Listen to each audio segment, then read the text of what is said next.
রাধে রাধে। আজ আমি এখানে বানিয়েছি ওলকপি।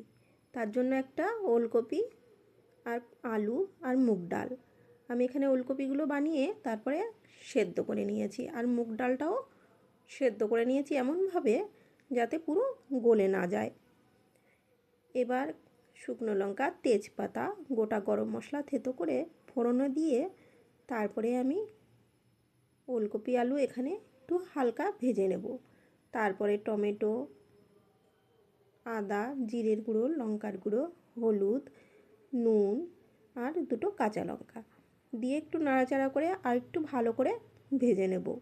তারপরে যে মুগ ডালটা আমি সেদ্ধ করে রেখেছি সেটা এখানে দিয়ে দেব, আর ওলকপি সেদ্ধ করা গরম জলটাও আমি এখানে দিয়ে দেব। দিয়ে এখানে আমি 2 থেকে 3 মিনিট ভালো করে ফুটিয়ে নেব। নিয়ে ঘি দিয়ে এখানে আমি নামিয়ে নেব। নিলেই রেডি ওলকপি মুগ ডাল দিয়ে রেডি।